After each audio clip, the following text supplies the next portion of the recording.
కొన్ని రాష్ట్రాలకు అయాచిత వరం లభిస్తుంది. రాష్ట్రాలు కోట్లకి కోట్ల రూపాయల ఖర్చు వాస్తవంగా కేంద్ర ప్రభుత్వం వల్ల మన ఆంధ్రప్రదేశ్కే తగ్గింది. ఎలాగ అంటే రేషన్, ఇదివరకు రేషన్ బియ్యం అనేటటువంటిది కేంద్ర ప్రభుత్వం 32 రూపాయలు పెట్టుకునేది, మన రాష్ట్ర ప్రభుత్వం 2 రూపాయలు పెట్టుకునేది, రూపాయి ప్రజలు పెట్టుకునేవాళ్ళు.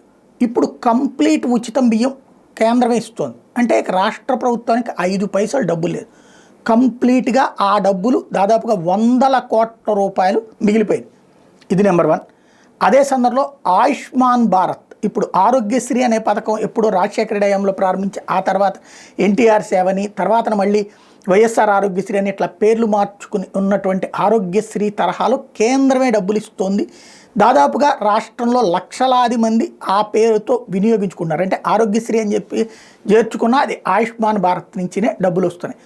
ఆ విధంగా 100 కోట్ల రూపాయల డబ్బులు ప్రతి ఏడాది కేంద్ర ప్రభుత్వం ఖర్చు పెడుతుంది. అంత డబ్బులు రాష్ట్ర ప్రభుత్వానికి మిగిలిపోయినట్టే.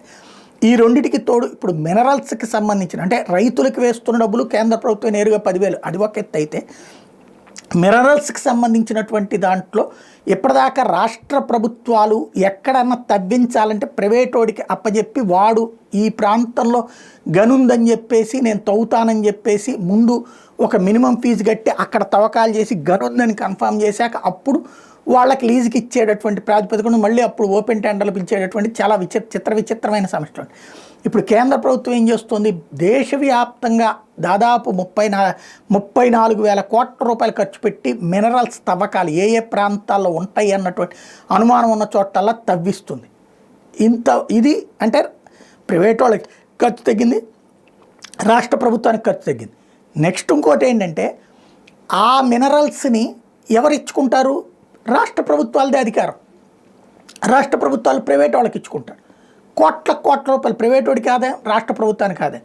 పెట్టుబడి కేంద్రాంది, పన్నులేమో రాష్ట్రాంది, సంపదేమో ఈ కాంట్రాక్టర్లదే అవ్వబోతోంది.